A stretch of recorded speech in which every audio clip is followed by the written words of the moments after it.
Hi YouTube, how are you? Welcome back to my channel. My name is Elizabeth and I am here with a new vlog on the Gemini Sagittarius Axis. I'm going to share some information that I learned. I like vlogging because it helps me absorb the information even more. There is so much information when learning this that I wouldn't possibly share it all because it's just too vast, and narrowing it down can be a little bit tricky. And this is just from one teacher. So I'm really happy with Steve. I love him. But I've learned so much from lots of other astrologers as well. So this is just a generalization, and of course it expands far beyond what I'm sharing. I will share this book. This is by Molly McCord, and this is a really easy book to read if you're looking to learn a little bit about yourself and the 5 personal planets. When this module is done, we will be moving into the next one, which is on the personal planets. I'm keeping this just with the axis of the signs and the houses they're in, and the moon is a personal planet, but beyond that, I'm not going into that yet. So Sagittarius and Gemini, they rule the 3rd and the 9th house. Some key words for Gemini and Sag would be, Geminis they're social, they're talkative, they're considered the twins, so there's more than one of them in there. They're inquisitive, they're adaptable, quick-witted. Sagittariuses are very optimistic. They're the freedom seekers, fun lovers. They're restless. They can be outspoken. They're very honest, cheerful. Ethics, it would be a good word for a Sagittarius as well. They both thrive on communication. Gemini is more of a verbal and intellectual, where Sagittarius is more philosophical, deeper, meaningful things. In the 3rd house that they each rule, the 3rd house governs the years of the ages 14 to 21, and that's where we learn our communication skills in the outside world, and where we learn to negotiate and interact. The 3rd house is all about communication, movement in a localized way, short distance travel, local interactions like neighbors, siblings. People that have a lot of planets in the 3rd house can sometimes have a really big address book. The 9th house, that age group governs 56 to 63, and that is the area in our life where, at that point, it's where we develop our own deep personal truth and belief systems and our philosophy on life. That house deals with religion, belief systems, higher learning, higher education, long distance travel, long journeys on a larger scale, foreign lands. Also deals with publishing and teaching, and it can be not just physical, it could be mental or physical. It's this house isn't about the destination. This is about the journey. It's about being on the road. Next, we moved into the moon sign. So a Gemini moon, they can be very curious and expressive, great communicators, storytellers. They feel a need to explain things sometimes, and they like to gather information, learn a lot, but they can also spin because they're in their head so much. They have a strong sense for details, and they like to interact socially on a daily basis. One of the things about when they get spinny, they've got too much going on in their head.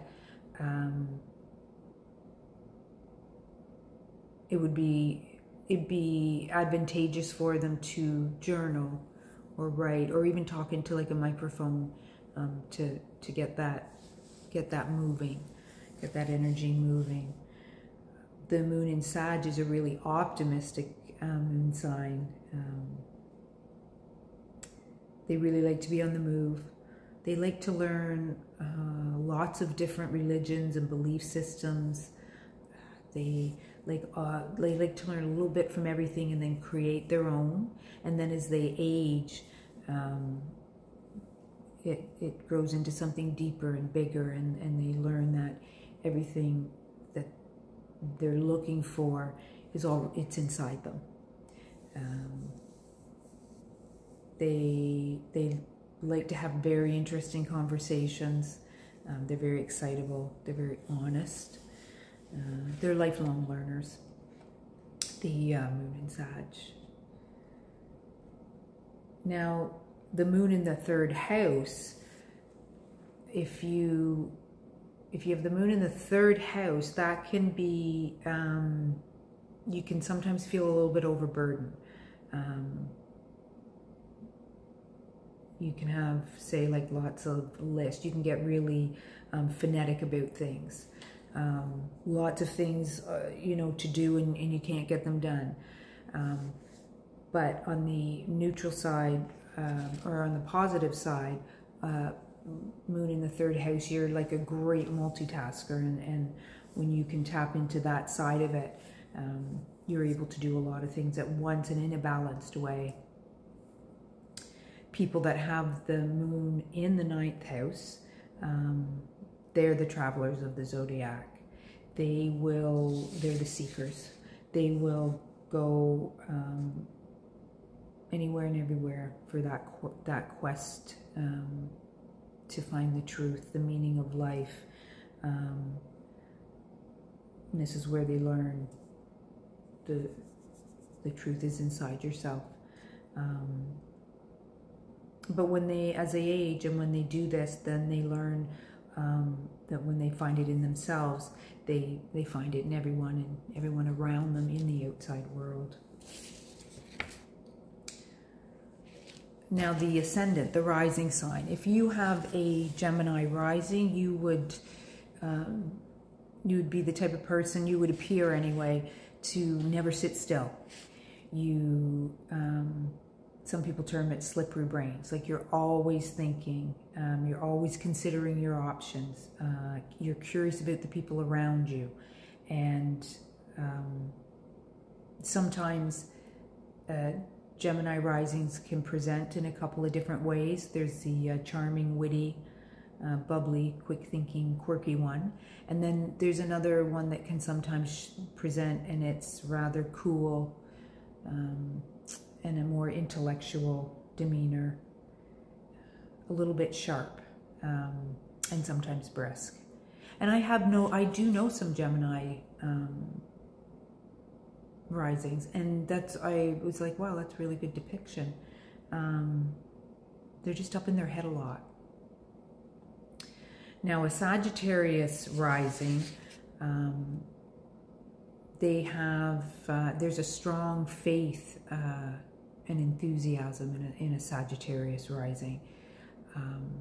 They also are the ones that they have the grand schemes and the big promises and a willingness to explore. They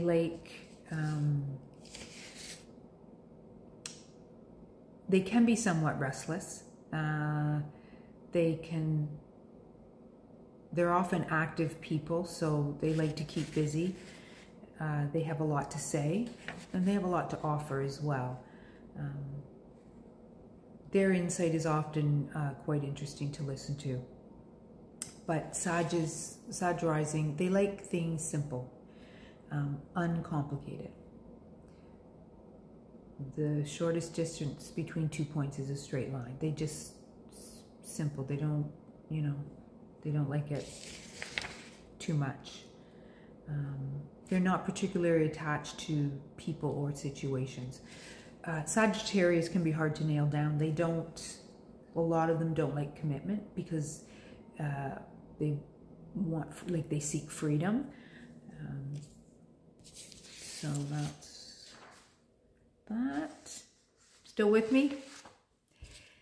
And the last thing is their midheavens. Sagittarius and Gemini midheavens. Gemini is like the world's expert on data. If you have a Gemini midheaven, they're very social. They have every app. They have every social media. They have lots of accounts in lots of different languages. They have lots of little bits of everything. They are the apprentice, jack of all trades and master of none, whereas Sagittarius would be, they're the master of one thing, but know little of other things. Gemini midheavens, they like work that requires reading, writing, speaking. They're really strong in those areas. Media, communication, stuff like that. Work that keeps them more active, physically or mentally. Like they like movement. They don't like, Geminis don't like to be boxed into a corner. If you want to make a Gemini uncomfortable at a party, get them in a corner and just bore them to death with dull information. They don't like that. They like to be able to move around. Sagittarius midheavens, they like to be popular. They like everybody to like them. They make great teachers. They like the idea of spreading knowledge. They make great writers, like of anything, travel guides would be right up their alley. Broadcasting, publishing. They like putting knowledge out into the world. Information and data in ways that make people think for themselves. So there's a little bit of information on the Gemini axis, Gemini Sag axis. I thought I would show you again some cards from the tarot. The Gemini card is the Lovers. This card is absolutely stunning. Again, Chris Ann. Show it to you. Lovers is the choice card. Isn't that beautiful? I mean, beautiful. The nature of the Lovers card is it's the natural duality that can surface. And of course, that's depending on the context of the people, but that's who Gemini represents. And then for Sagittarius, it's the Temperance card. Normally these are 2 cups that a lot of people refer to this figure as Archangel Michael. But it's temperance, and it's symbolizing the balance between the intellectual and the emotional. Again, this is another really beautiful card. I think that's all I want to say. I have it under 15 minutes. I wanted to keep it shorter this week. Last week seemed really long, although Gemini,